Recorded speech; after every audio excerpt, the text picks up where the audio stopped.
নমস্কাৰ মোৰ নাম শ্ৰী বিভু ৰঞ্জন ভৰালী পোনপ্ৰথমতে মোৰ মৰমৰ ছাত্ৰ ছাত্ৰীসকলক মোৰ এই চেনেলটোলৈ স্বাগতম জনাইছো আজি এই ভিডিঅ'টোত আপোনালোকক ক্লাছ 8 ৰ এনচিইআৰটি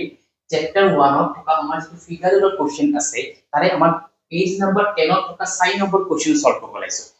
4 নম্বৰ কোৱেশ্চন কি কৈছে যে find the length of the side of A square whose area is 441 meters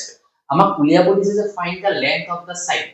উলিয়াব দিছে লেন্থ সাইডৰ লেন্থটো উলিয়াব দিছে কিহৰ স্কয়াৰৰ য'ত এৰিয়াটো দি আছে 441 মিটাৰ স্কয়াৰ সো ইয়াতে আমাৰ প্ৰথমতে গিভেন কি দি আছে এইটো প্ৰথমতে লিখি লৈছো যে গিভেন দি আছে এৰিয়া অফ এ স্কয়াৰ ইয়াতে গিভেন দি আছে এৰিয়া অফ এ স্কয়াৰ কিমান দি আছে 441 মিটাৰ স্কয়াৰ এতিয়া আমি জানো যে এৰিয়া অফ এ স্কয়াৰৰ যেটো ফৰ্মুলাটো সেইটো কিমান হ'ব যে এৰিয়া অফ এ স্কয়াৰৰ যদি আমি এৰিয়া থাকি সেইটো আমাৰ হ'ব যে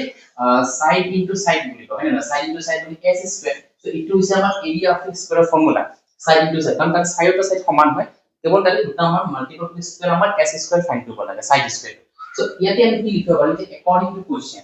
মইটো শর্ট ফর্মত দিছো according to question area of a square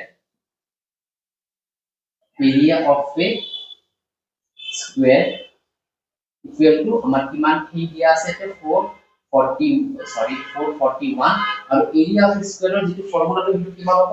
side square মানে s স্কয়াৰ কৰিছো s স্কয়াৰ ইকুৱেল টু 441 তো ইয়াৰে পৰা আমি যদি স্কয়াৰটো যদি আঁতৰাই দিও যদি আমি কেৱল s লিখো তেতিয়াহলে এটা ডাইৰেক্ট ৰুট ওভাৰ চিন আহি যাব আৰু এইটো ৰুট ওভাৰ কিমান হ'ব 441 ইটো এটা পাৰফেক্ট স্কয়াৰ হয়টো আমি স্কয়াৰ ৰুট ফাইন্ড কৰিম ঠিক আছে স্কয়াৰ ৰুট ফাইন্ড কৰিব লাগিব কেনেকৈ ফাইন্ড কৰিব লিখাই দিছো এতিয়া সো 441 ক আমি প্ৰাইম ফেক্টৰাইজেচন যেটো মেথড আছে এই মেথড দি আমি এটো সলভ কৰিম আমি এটো যেটো আমাৰ ডিভিজন মেথডটা আছে সো এটো লং ডিভিজন মেথড আছে সেইটো নকৰি আমি প্ৰাইম ফেক্টৰাইজেচন মেথড দি কৰি আছো সো এটো আমি যে কি কি যাব প্ৰথমতে আমি প্ৰাইম ফেক্টৰ এটা জানিব লাগিব যে প্ৰাইম ফেক্টৰাইজেচন মেথডত আমাৰ কেৱল প্ৰাইম নাম্বাৰ দি আমি ডিভাইড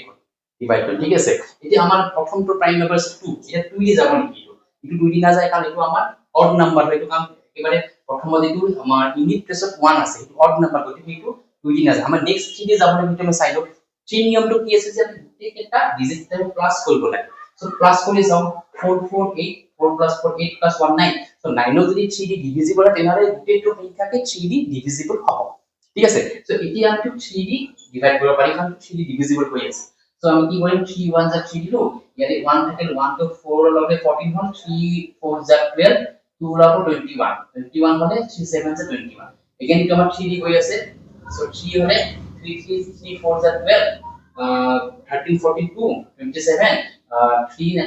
9 যা 27 এটা আমাৰ 7 7 যা 14 ঠিক আছে এতিয়া আমাৰ এইখিনি পৰা কি হ'ব এইটো আমাৰ যে 3 into 3 7 into 7 এইটো আমাৰ কি হৈ আছে দুটা আছে পেয়াৰ হৈ আছে গতিকে পেয়াৰ হৈ যেতিয়া আছে তেতিয়া হলে আমাৰ এই দুটা 3 পৰা এটা 3 বাহিৰলৈ ওলাই আহিব এটা 3 আহিব আৰু ইয়াৰে পৰা এটা 7 বাহিৰত আহিব ঠিক আছে that means 3 into 27 কিমান হ'ব 21 ক্লিয়াৰ এটো বুজি পাইছে চাগে এটো আমাৰ 441 টো পাৰফেক্ট স্কয়াৰ হয় এটো স্কয়াৰ ৰুট ফাইন্ড কৰিলে আমাৰ কিমান হ'ব 21 মানে 21 স্কয়াৰ কৰিলে আমি 441 পাব